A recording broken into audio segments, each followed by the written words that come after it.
Cristo ha transformado el mundo. El impacto del Señor Jesucristo en la historia es innegable. Vamos a ver lo que dice Mateo capítulo 21, los primeros 11 versos. Si se pone de pie conmigo, vamos a leer este pasaje de Mateo 21 y nos paramos para mostrar reverencia a la lectura de la palabra de Dios.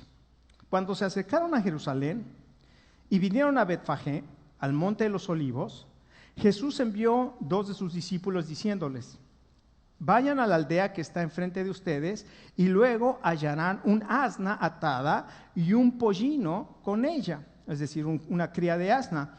Desátenla y tráiganmelos. Y si alguien les dijere algo, díganle: el Señor los necesita y luego los enviará. Todo esto aconteció, escuche, para que se cumpliese lo dicho por el profeta cuando dijo: digan a la hija de Sión, he aquí tu rey viene, manso y sentado sobre una asna, sobre un pollino, hijo de animal de carga. Y los discípulos fueron e hicieron como Jesús les mandó, y trajeron el asna y el pollino, y pusieron sobre ellos sus mantos, y él se sentó encima. Y la multitud, que era muy numerosa, tendía sus mantos en el camino, y otros cortaban ramas de los árboles y los tendían en el camino. Y la gente que iba y la que iba delante y la que iba detrás clamaba diciendo: Hosana al Hijo de David, bendito el que viene en el nombre del Señor, Hosana en las alturas. Cuando entró él en Jerusalén, toda la ciudad se conmovió diciendo: ¿quién es este? Y la gente decía: este es Jesús, el profeta de Nazaret de Galilea. Vamos a orar. Padre, queremos darte gracias por tu palabra y queremos pedirte, Señor, que tu palabra toque nuestros corazones y que sea tu Espíritu Santo hablando a cada uno de nosotros este día. Oramos en el nombre de tu Hijo Jesús. Amén. Amén. Tome asiento. ¿Quién es Jesucristo? ¿Quién es este personaje que en el curso de 3 años y medio de actividad aquí en la tierra transformó la historia? Escuche, su nacimiento y su muerte y su resurrección son extraordinarios. Su mensaje durante 2000 años ha transformado las vidas de las personas que han creído. ¿Quién es este hombre Jesús? Cuando venimos a la última semana de la vida de Jesucristo, vamos a descubrir las cosas que el Señor Jesucristo realizó en esta última semana, que es algo extraordinario. Y una de las cosas que precipitaron esta última semana en la vida del Señor Jesucristo fue uno de los eventos más impactantes en la historia, que fue, ¿sabe qué? La resurrección de Lázaro. La última semana comienza con el domingo en la entrada triunfal, y el hecho de que el Señor Jesucristo se hubiera montado sobre este asno, o esta cría de asno, o este burrito, dice que Jesucristo es el Mesías prometido. Fíjense lo que dice ahí el verso 4 y 5 de Mateo 21. Todo esto aconteció ¿para qué? Para que se cumpliese lo dicho por el profeta cuando dijo: díganle a la hija de Sión, he aquí tu rey viene manso y sentado sobre una asna, sobre un pollino, hijo de animal de carga. Jesucristo, escuche, cumple su palabra. ¿Por qué? Porque había sido escrito por el profeta Zacarías 450 años antes de que Jesucristo naciera, que el rey del universo vendría sentado, y el rey de Israel, el rey de los judíos, vendría sentado y entraría montado en un burrito. Y Jesucristo cumple las profecías. El Señor Jesucristo cumplió más de 20 profecías solamente el día de su muerte. Y hay más de 300 profecías que ha cumplido el Señor Jesucristo escritas en el Antiguo Testamento. El Señor Jesucristo es el Mesías, el Hijo de Dios, quien vino a cumplir y a llevar la labor que Dios le había encomendado de venir a buscarte a ti y a mí para salvarnos. El Señor Jesucristo vino en un asno. ¿Por qué? Porque Él es el príncipe de paz. Déjame preguntarte esta tarde: ¿necesitas paz en tu alma? Estás pasando por dificultad. Estás pasando por momentos difíciles en tu corazón y hay heridas y hay problemas y no encuentras una solución, no encuentras dónde poder encontrar paz, dónde poder encontrar dirección para tu vida. Estás en un hoyo metido, sientes oscuridad a tu alrededor. Déjame decirte, Jesucristo vino como el príncipe de paz y Él puede dar paz a tu alma. No solamente eso, Jesucristo es el Salvador, porque la gente gritaba, Hosana, Hosana. ¿Sabe qué es Hosana? La palabra Hosana quiere decir, sálvanos ahora. Ellos estaban declarando, Jesucristo es el Salvador. Y escuche, esta mañana o esta tarde, usted puede encontrarse con el Salvador. Ellos gritaban y decían, Hosana, Hosana, el que viene en nombre de Jesús, del Señor. Y cuando entraron en Jerusalén, la gente decía, ¿quién es este? Y ellos dijeron, Él es el profeta de Nazaret. Y ellos solamente tenían un conocimiento parcial de quién era Jesús. Decían, era el profeta de Nazaret, y en verdad Jesucristo era un profeta y en verdad venía de Nazaret, pero Jesucristo era más que solamente el profeta de Nazaret. Con lo que había estado haciendo y con haber montado ese burrito, Él se estaba declarando y estaba diciendo, yo soy el Rey de Reyes, yo soy el Rey de Israel, yo soy el Rey de los judíos, yo soy el Príncipe de paz, yo soy el Rey de Reyes y Señor de señores, yo soy el Salvador. Me pregunto esta tarde, ¿conoces a Jesús? ¿O solamente lo conoces parcialmente? ¿Has experimentado su amor y su perdón? ¿Has experimentado la nueva vida que Él da y el poder que nos da para transformar nuestra vida, para dejar, por ejemplo, dejar el alcohol? Pero ahora tengo el poder del Espíritu Santo en mi corazón para decir no. ¿Usted cree que no hay tentación a mi vida? Todos los días. Pero ¿qué es lo que hace la diferencia? El poder del Espíritu Santo en mi vida, el temor a Dios, el decir, ¿cómo puedo yo hacer este grande mal y pecar contra Dios? ¿Qué es lo que hizo eso en mi vida cuando yo antes vivía de una manera inmoral? ¿Qué es lo que transformó mi vida? El amor de Dios por mí, que mostró en la cruz con Jesucristo. Y el poder de la resurrección de Jesucristo en mi vida. Y tú puedes experimentar su perdón y puedes experimentar la vida nueva. No solamente entonces el domingo vemos la entrada triunfal, el lunes vemos que Jesús entra en el templo. Y entonces el Señor Jesús esa noche pasa la noche en Betania y al otro día regresa a Jerusalén, y dice la palabra de Dios en los versos 18 al 22 que se encuentra con una higuera y la higuera, cuando ve la higuera, dice que tuvo hambre y fue y le pidió fruto a la higuera y la higuera no tenía fruto. Y entonces ahí dice que Jesucristo maldijo la higuera: nunca más produzcas fruto. Escucha, Juan capítulo 15 dice que Dios nos ha escogido a nosotros para que llevemos fruto, y fruto que permanezca. ¿Estás llevando fruto? Dios te ha capacitado y te ha dado todo para que puedas producir fruto en tu vida. Si tú le crees a Dios, puedes producir fruto en tu vida. Y después, algo tremendo, en los versos 12 al 14, el Señor Jesús llega al templo, aquel templo maravilloso que Herodes había embellecido. Por 40 años estuvo trabajando ahí, embelleciendo aquel templo. Herodes era un arquitecto por excelencia, y todo lo que hacía en cuestión arquitectónica era de lo más impresionante. Si leemos un poquito de lo que era Herodes el Grande, nos damos cuenta del ingenio arquitectónico de este hombre y todo lo que hizo arquitectónicamente, pero el templo lo dejó precioso. Y el Señor Jesucristo llega al templo, y cuando entra al templo, encuentra el templo lleno de, ¿se acuerda de qué? De mercaderes, de cambistas comprando y vendiendo las ofrendas, ¿verdad? Y el Señor Jesucristo en su ira santa hace un azote de cuerdas y saca a todos los cambistas, comienza a voltear las mesas de cambistas, y se hace un alboroto ahí porque el Señor Jesucristo dice algo tremendo: mi casa será llamada, ¿qué? Casa de oración. Ahora, cuando usted lee ese pasaje de Isaías, dice casa de oración para todas las naciones.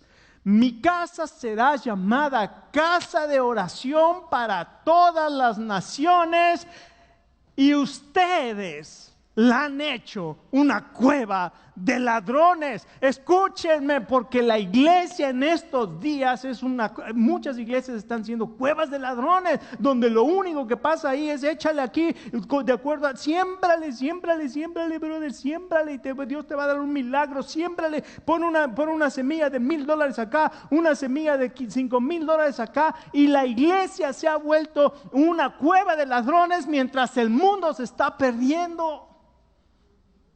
Mi casa será llamada casa de oración por todas las naciones. Cada domingo estamos orando por una etnia diferente. Y si tú no sientes nada en tu corazón por personas que no han escuchado el evangelio en toda su vida, hermano, algo está pasando. Algo está pasando, porque Dios debe quebrantar nuestros corazones por las personas que no han escuchado el evangelio. Aquí en Estados Unidos, programas de radio, programas de televisión, Biblias por todos lados, Biblias en los pisos de los carros, Biblias aventadas allá atrás, Biblias en la basura, Biblias por todas partes, y en esos lugares no hay una sola Biblia. Pero vamos a echarle más ofrenda aquí. Hermanos, allá se están perdiendo. Mi casa será llamada casa de oración por todas las naciones. El martes, Señor Jesucristo. Bueno, ¿qué quiere decir esto? Jesucristo puede limpiar tu vida. ¿Qué hay en tu vida que está sucio? Nuestro cuerpo es el templo del Espíritu Santo, y nosotros podemos usar nuestro cuerpo y en lugar para la gloria de Dios, lo podemos usar para otras cosas que no glorifican a Dios. Escucha, esta tarde Dios te está llamando. Está diciendo, necesitas limpiar tu vida, necesitas limpiar tu alma, necesitas limpiar el templo del Espíritu Santo. Escucha, Jesucristo puede limpiar tu vida. El martes, el Señor Jesucristo viene y da el discurso del Monte de los Olivos. Ahora, el discurso del Monte de los Olivos es algo tremendo. ¿Por qué? Porque en los capítulos 23 al 25 de Mateo, nos dice que los religiosos, en este caso los saduceos, planean arrestar al Señor Jesucristo. Ya era el momento que dijeron, no podemos soportar más, mira, ya está, nos está acusando de ladrones, ya hizo azote de cuerdas ahí en el templo, ya no podemos soportar, tenemos que hacer algo y tenemos que matarlo. Ya sé, vamos a tenderle una trampa para que caiga en esa trampa, y entonces lo vamos a acusar y vamos a voltear a todo el pueblo en contra de él. Y esto es lo que hacen los políticos ahora. ¿Qué vemos en los anuncios de cuando hay tiempo de elección? Fulano de tal se robó $20,000. Lo acusan de robar. ¿Para qué? Para desacreditarlo. Entonces iban a acusar al Señor Jesucristo de muchas cosas para desacreditarlo. Y entonces en primer lugar, vienen a él con preguntas deshonestas. Y entonces vienen y le preguntan, Señor, esto es para acusarlo. ¿Con qué autoridad haces estas cosas que tú haces? ¿Qué había pasado? Pues había sacado a los cambistas del templo, ¿no? Y entonces el Señor les dijo, ok, ¿quieren que yo les diga con qué autoridad lo hago? Ok, ahora yo voy a probar sus corazones, la sinceridad de sus corazones, dijo el Señor Jesús. Yo les voy a responder si ustedes me contestan una pregunta. Juan el Bautista, el mensaje que Juan el Bautista predicaba, ¿venía de Dios o era un mensaje de hombres? Contesten esa. Y ellos dijeron, a ver, vamos a hacer aquí una conferencia entre nosotros. A ver, si decimos que su mensaje viene de los hombres, el pueblo nos va a linchar porque creen que Juan venía de Dios. Pero si le decimos que Juan vino de Dios, nos va a decir entonces, ¿por qué no le creyeron? Porque él estaba hablando de mí. Ya sé, no sabemos. O sea, sí saben, pero se hacen como quien diga. Entonces el Señor les dijo, ok, yo tampoco les voy a decir con qué autoridad hago estas cosas. You figure it out. O sea, ustedes investiguen. Si ustedes no saben, aunque sí saben, y lo mismo pasa con nosotros. ¿Quién es Jesús para ti? Después de todas las evidencias que hay en el mundo, ve cómo Jesucristo ha transformado la vida de millones de personas, ha transformado la historia. Y si tú vienes a Él, Él puede transformar también tu vida. Y no porque tengas una religión, porque digas, yo le conozco, no, Él tiene que transformar tu vida, tienes que experimentar su amor, su perdón, y tienes que experimentar la nueva vida que Él te ofrece. Después también cuestionan su lealtad, el pago de impuestos. Señor, ¿debemos pagar impuestos a César? Y que dijeron, no, hombre, si contesta que sí, ahorita le echamos a todo el pueblo en contra de ellos, en contra de él, porque ellos no quieren pagarle impuesto al César. Entonces el Señor le dijo, a ver, présteme una moneda. Sacó la moneda y dijo, ¿de quién es la inscripción en la moneda? De César. Dijo, pues denle a César lo que es de César y a Dios denle lo que es de Dios. ¿Y no es lo que hacemos nosotros también? Pagamos impuestos y le damos a César lo que es de César, pero también ofrendamos y le damos a Dios lo que es de Dios. Ahora, gracias a Dios, en este país tenemos una gran bendición, que todo lo que ofrendamos a la iglesia o a Dios, se le da un reporte a fin de año donde está cada centavo que usted dio a las ofrendas. Y después usted toma eso y lo pone en sus impuestos y es deducible de impuestos. Qué bendición, ¿no? Tenemos aún en eso. Así es que fíjense todo lo que está pasando. Y después también cuestionan su doctrina. No solamente cuestionan su autoridad, su lealtad, sino también cuestionan su doctrina y le dicen, Señor, en las Escrituras nos dijo Moisés que si una persona se casa y el varón se muere, el hermano tiene la responsabilidad de casarse con la viuda para dejarle descendencia a su hermano. Ahora imagínate, Señor, hay una mujer que se casó y se le murió el esposo y el hermano se casó con ella, pero se casó después como el hermano también se murió, así se casó con 7 hermanos. Ahora fíjate, los saduceos, dice la hermana, qué afortunada, se casó con los 7. Era Blancanieves y los 7 hermanos. Se casó se tuvo que casar con esos 7, pero fíjense, quien hizo esta pregunta eran los saduceos. Ahora escuche, los saduceos no creían en la resurrección. Entonces lo que querían decirle al Señor Jesús es, tu doctrina esa de la resurrección es una locura. Y ahí en ese ejemplo, cuando venga el día de la resurrección, ¿con cuál de los 7 se va a quedar la mujer? Le dijo, saben que ustedes se equivocan de una manera tremenda por 2 cosas, porque ustedes no conocen las Escrituras y porque ustedes no conocen el poder de Dios. Escuche qué tremenda enseñanza para nosotros. ¿Conoces la Escritura? ¿Conoces la palabra de Dios? ¿Conoces lo que la palabra de Dios dice?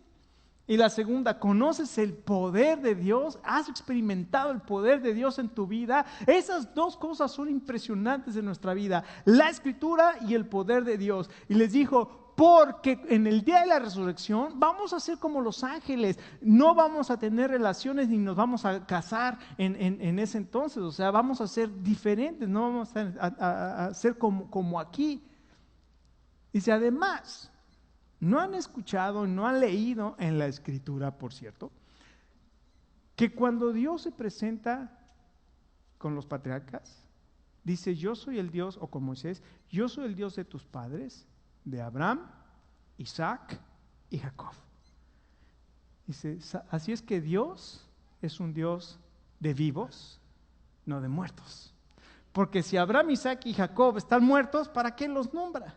Pero si están vivos, son los patriarcas de Israel. Entonces, vemos aquí esas preguntas deshonestas, Jesucristo las contesta y además vienen las denuncias. El capítulo 23 es impresionante. Si usted lo lee, se va a encontrar cómo Jesucristo reprende a los religiosos y les dice, ¡ay de ustedes, religiosos, hipócritas!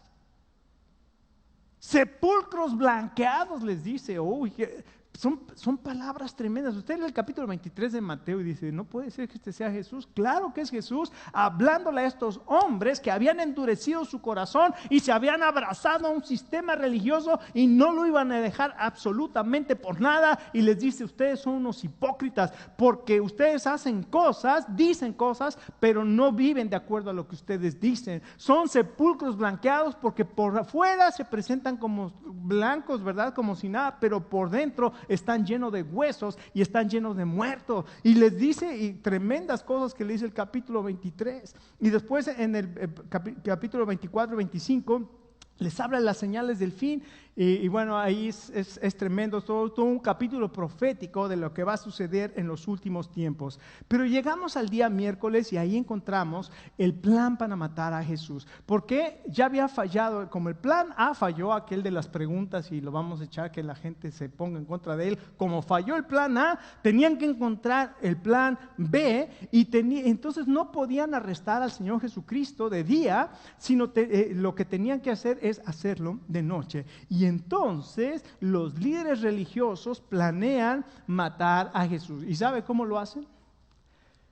Buscando la debilidad. La debilidad.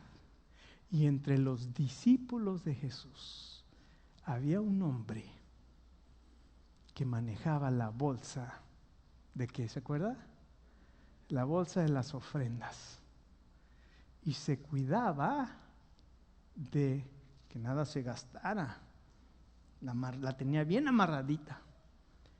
Pero Juan, el evangelista Juan, nos dice, ¿por qué? ¿Se acuerda? Porque Judas era un ladrón. Judas era un ladrón.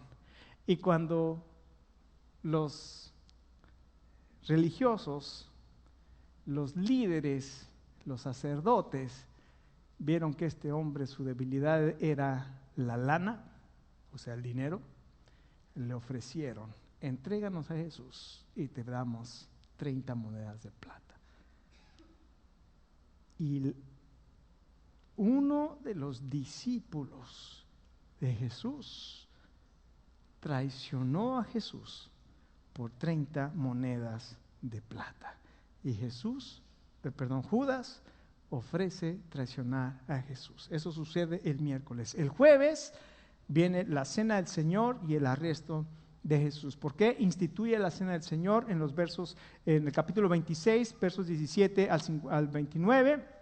Y esto es algo maravilloso porque los judíos celebraban la Pascua. La Pascua recordaban cómo Dios los había liberado de la esclavitud de Egipto, y lo que había hecho era que sacrificaban un cordero perfecto, sin defecto, y con la sangre de ese cordero la untaban en las puertas y en las ventanas de las casas, y cuando venía la mortandad de todos los primogénitos como juicio en Egipto, todas las casas que tuvieran la sangre, ahí no había mortandad.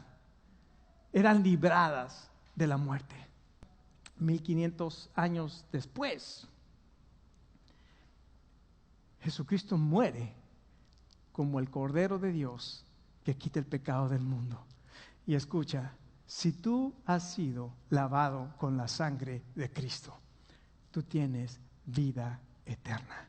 No hay muerte para ti. ¿Por qué?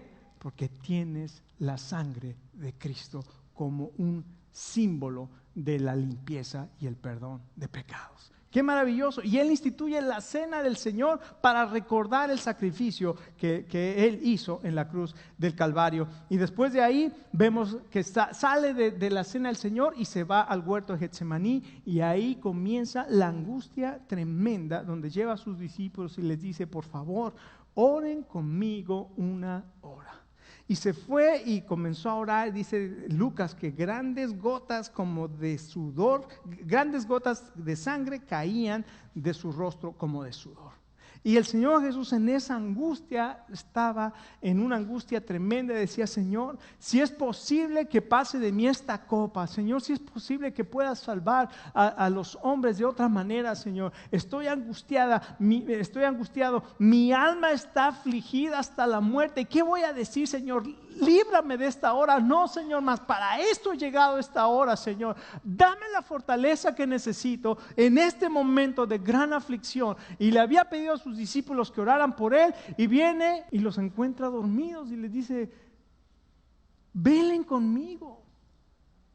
Yo les digo, el espíritu está dispuesto, pero la carne es débil. Así es que si ustedes no velan y oran, van a caer en tentación. Pocas horas después llegaron, ¿verdad? Llegó Judas, le dio su besito, ¿verdad? No de buenas noches, sino lo traicionó. Y ahí el Señor Jesucristo es traicionado por sus discípulos. Escuche, la oración es nuestra prioridad número uno. Si no tienes un tiempo de oración, no vas a poder identificar el tiempo de la prueba y va a ser muy difícil crecer y caminar con el Señor. Y después arrestan al Señor Jesucristo en medio de la noche. Se llevan al Señor Jesús. No lo podían arrestar de día, si es que fueron de noche. Y de noche se llevan al Señor Jesús, sus discípulos corren y lo dejaron solo. Lo llevan a casa del sumo sacerdote y ahí hacen un juicio. Y no lo podían juzgar ellos, porque ellos ya sabían lo que querían. ¿Qué era lo que querían hacer? Matarlo. Pero la ley les prevenía a ellos poderlo sentenciar a muerte. Entonces, ¿qué hicieron esa noche? Lo torturaron. Los soldados de la guardia del templo vinieron, le daban palazos en la cabeza y le decían: profetiza, salve, rey de los judíos. Ja, ja, ja, pum, y hay un palazo en la cabeza. Le vendaban los ojos, le daban puñetazos en la cara, le arrancaban la barba y le decían: profetiza, ¿quién te golpeó? Ja, ja, ja, tejieron una corona de espinas y se la pusieron en la cabeza. Y ahí está el Señor Jesucristo sufriendo todo eso por nuestros pecados. Mas Él, dice Isaías 53, 700 años antes de Jesucristo, mas Él herido fue por nuestras rebeliones, molido por nuestros pecados. El castigo de nuestra paz fue sobre de Él, y por su llaga fuimos nosotros curados. Todos nosotros nos descarriamos como ovejas, mas Dios cargó en Él el pecado de todos nosotros. Ahí está Jesús, llevando y sufriendo el castigo que usted y yo merecíamos. Y después lo llevan en juicio ante Pilato, un juicio más comprado. Cualquier persona que se dedique a las litigaciones, es decir, a los juicios, se da cuenta que ese juicio fue completamente un fiasco, una falsedad. Ya ellos habían determinado que lo iban a matar e iban a pedir, y Pilato dijo: yo no encuentro nada. Como procurador romano, los judíos no podían matarlo, pero los romanos sí. Entonces lo llevan con los romanos y le dicen: este es un seductor, está en contra de César. Y vienen y le dicen: ¿es verdad que estás en contra de César? ¿Eres tu rey? Dice: mi reino no es de este mundo, o sea, aquí no. Y comienza a entrevistarlo y no encuentra absolutamente nada.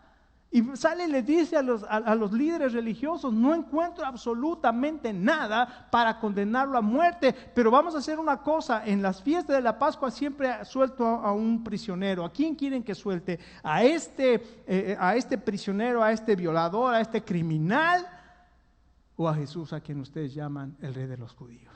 Y la gente dijo: fácil, suelta a Barrabás. ¿Y qué voy a hacer con él? ¡Crucifícalo! Dijo: ya sé, bueno, vamos a hacer una cosa, miren, lo voy a mandar a azotar, y eso ya con el azote que le den van a quedar tranquilos. Lo llevaron, los romanos lo agarraron, lo amarraron en un poste, y ahí dos verdugos expertos, torturadores, comenzaron a azotarles, la espalda se le abría con esos látigos que tenían puntas de hueso y plomo, se enterraba en la piel, y cuando lo jalaban se desgarraba la piel. Lo destrozaron en su espalda porque él estaba llevando nuestros pecados. Y después de recibir una golpiza, lo presentan y la gente dice: crucifícalo. Y Pilato dice: tráiganme tráiganme una agüita y unas toallitas, por favor. Yo me lavo las manos. A mí no me importa si Jesucristo es o no es.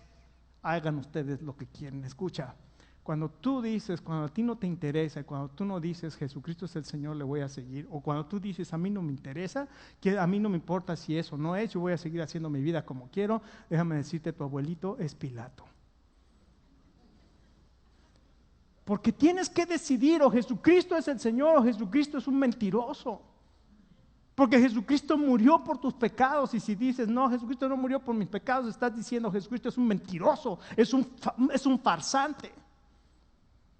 O Jesucristo es quien dijo ser. Y finalmente vino la crucifixión. Y ahí lo llevaron, Jesucristo destrozado, después de toda la golpiza que le dieron toda la noche. El viernes en la mañana lo presentan al juicio y después le dicen, carga tu cruz. No solamente le dieron una golpiza, sino le dijeron, carga tu propia cruz. Y ahí está el Señor Jesús con una cruz de 300 libras, caminando 1 milla para llegar al monte de la calavera.